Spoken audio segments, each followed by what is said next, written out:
Hello friend, સ્વાગત છે તમારા બધાનું મારી યુટ્યુબ ચેનલમાં। આજના વિડીયોમાં આપણે ગુજરાતી સાહિત્યના ખૂબ જ અગત્યના ટોપિક કવિ નરસિંહ મહેતા વિશે વાત કરવાના છીએ, જે તમામ ક્લાસ 3 તથા CCEની તૈયારી કરતા વિદ્યાર્થીઓ માટે ખૂબ જ ઉપયોગી વિડીયો સાબિત થશે। તો વિડીયોને અંત સુધી જરૂરથી જોજો અને સારો લાગે તો તમારા મિત્રો સુધી અવશ્ય શેર કરજો। તો આજનો આ ટોપિક આપણે શરૂ કરીએ છીએ ગુજરાતી સાહિત્યના કવિ નરસિંહ મહેતા વિશે। નરસિંહ મહેતા તમે અહીંયા જોઈ શકો છો કે હાથમાં કરતાલ લઈ અને ભગવાન મોટા ભાગે શ્રી કૃષ્ણ ભગવાનના ભજન કરતા હતા અને અહીંયા તેના વિશે સામાન્ય માહિતી મૂકેલી છે, જેના વિશે આપણે ચર્ચા કરીએ। નરસિંહ મહેતા તેમનો જન્મ જે છે ઈસવીસન 1414માં તળાજા ગામમાં થયો હતો અને તેમનું મૃત્યુ જે છે એ ઈસવીસન 1488માં સૌરાષ્ટ્રના માંગરોળ ખાતે થયું હતું। આ પરથી આપણે કહી શકીએ કે નરસિંહ મહેતા જે છે એ લગભગ 15મી સદીમાં થઈ ગયા છે। તેમના જીવન વિશે વાત કરીએ તો એમના જીવન સાથી છે માણેકબાઈ અને તેમને 2 સંતાન હતા। સામરદાસ નામનો પુત્ર અને કુંવરબાઈ નામની પુત્રી હતી અને એમને મળેલ સન્માનમાં છે નરસિંહ મહેતાને આદ્ય કવિ કે આદિ કવિ તરીકે ઓળખવામાં આવે છે। હવે નરસિંહ મહેતાના જીવન ચરિત્ર વિશે થોડી ઘણી વધારે ડિટેલ્સમાં માહિતી જોઈએ તો નરસિંહ મહેતા એ 15મી સદીમાં થઈ ગયેલ ગુજરાતી ભાષાના પ્રથમ કવિ હતા। આથી તેઓ આદ્ય કવિ અથવા આદિ કવિ કહેવાય છે। નરસિંહ મહેતાને ગુજરાતી ભાષાના આદિ કવિ કે આદ્ય કવિ કહેવાય છે। એમના પદ, આખ્યાન અને પ્રભાત્ય માટે તેઓ જાણીતા છે। તેઓ જ્યારે જે છે એ સ્નાન કરવા માટે જતા ત્યારે જે છે એ પ્રભાત્ય ગાતા હતા, જેને રામગરી પણ કહેવામાં આવે છે। જીવન: નરસિંહ મહેતાનો જન્મ ભાવનગર જિલ્લાના તળાજા ગામમાં ઈસવીસન 1414માં નાગર બ્રાહ્મણ શ્રી કૃષ્ણદાસ મહેતાને ત્યાં થયો હતો। ત્યારબાદ એઓ જૂનાગઢની અંદર સ્થાયી થાય છે અને નાની ઉંમરે એમણે માતા પિતાને ગુમાવ્યા। તેઓ 8 વર્ષની વય સુધી બોલી શકતા ન હતા અને તેમનો ઉછેર તેમની દાદી જયગૌરીએ કર્યો હતો। ત્યારબાદ એમના લગ્ન 1429માં માણેકબાઈ સાથે થાય છે અને તે બંને જે છે એ નરસિંહ મહેતાના ભાઈ છે વંશીધરને ત્યાં તેઓ જૂનાગઢમાં ભાઈ ભાભી સાથે નરસિંહ મહેતા રહેતા હતા અને એમણે સામરદાસ નામનો પુત્ર અને કુંવરબાઈ નામની પુત્રી હતી।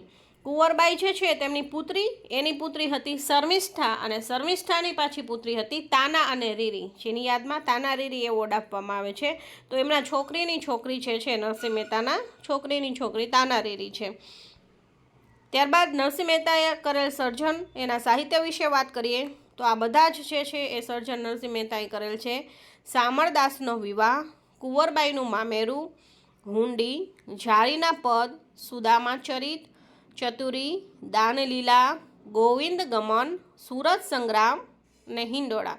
તો આ બધું જ ખાસ સ્ક્રીનશોટ લઈ લેજો, આ એક્ઝામમાં ખાસ પૂછાય છે। આમાંથી જે એક પણ કૃતિનું નામ લખેલું હોય અને કોણે લખેલ છે એમ પૂછાય તો તેનો જવાબ આવશે નરસિંહ મહેતાની છે।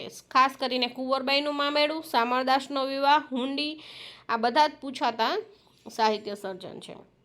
ત્યારબાદ નરસિંહ મહેતાએ રચેલા પદો વિશે આપણે ચર્ચા કરીએ તો તેમણે ઘણા બધા પદો લખેલા છે, જે આપણે અહીંયા તેના નામ જોશું ખાલી તો છે આ જોની, આ કેનું પગલું, આસો ચતુરાના ચિત્તનો ચાડો રે, આજની ઘડી રણિયામણી રે, એ ખાસ જાણીતું પદ છે। પછી અખિલ બ્રહ્માંડમાં એક જ તું શ્રી હરિ, એ પણ નરસિંહ મહેતાનું છે। પછી અનંત જુગ વિત્યા, ભૂતળ ભક્તિ પદાર્થ મોટું, બ્રહ્મલોકમાં નાહી રે, એ પણ એમનું એક પદ છે। પછી છે ચાલ રમીએ સહી, પછી છે ધ્યાન દર હરિતણું, પછી એવો રે અમે એવો રે, પછી ઘડપણ કોણે રે મોકલ્યું, ગિરી તળાટીને કુંડ દામોદર, પછી છે ગોરી તારે ત્રાજુડે રે, પછી છે હળવે હળવે હળવે હરજી મારે મંદિર આવ્યા રે, મોટે મોટે મોટે મેં તો મોતીડે વધાવ્યા રે, એ પણ ખાસ જાણીતું પદ છે।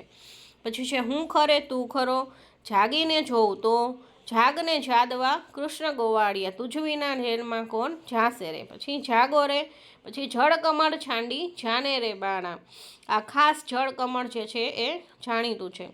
પછી જસોદા તારા કાનુડાને, પછી જે ગમે જગતગુરુ દેવ જગદીશને, જુઓ રે આ બાળકની ગત્ય, જ્યાં લગી આત્મતત્વ છીન્યો નહીં, કહો રે સજની, ક્ષિતિરસ તરુ શાખાએ પ્રસર્યો, મેહુલો ગાજે ને માધવ નાચે, મોરના પીછનો મુગટ, આ પણ પૂછાતું છે।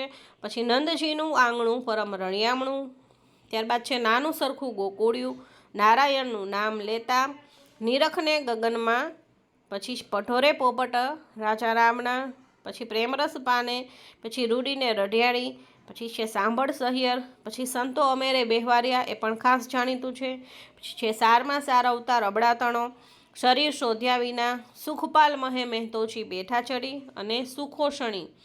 પછી છે તાન મોરલીએ મન મોહિયા રે, તું મારે ચાંદલીએ ચોટ્યો, વૈષ્ણવ છો તો તેને રે કહીએ છે, પીડ પરાઈ જાણે રે છે. ગાંધીજીનું ખૂબ જ પ્રિય છે, એ પણ નરસિંહ મહેતાએ લખેલ છે. વારી જાવ રે, પછી વાસ નહીં છે આ વૈષ્ણવ કેરો. તો અહીંયા જે છે બધા જ પદો જે છે આમાં લઈ લીધા છે. ખાસ સ્ક્રીનશોટ લઈ લેવો અને 2 વખત વાંચી જોવા, પરંતુ એમાં જે ખાસ જાણીતા પદો છે એ જ પૂછાતા હોય છે. ત્યારબાદ તેના વારસા વિશે જોઈએ તો નરસિંહ મહેતા જે છે તેના જીવન પરથી નાનુભાઈ વકીલ દિગ્દર્શિત ગુજરાતી ભાષાનું પ્રથમ ચલચિત્ર જે છે એ નરસિંહ મહેતા, સૌપ્રથમ ગુજરાતી ભાષાનું ચલચિત્ર છે એ નરસિંહ મહેતા છે એ બનેલ હતું, જે છે 1932ની અંદર નાનુભાઈ વકીલે દિગ્દર્શન એનું કરેલ છે.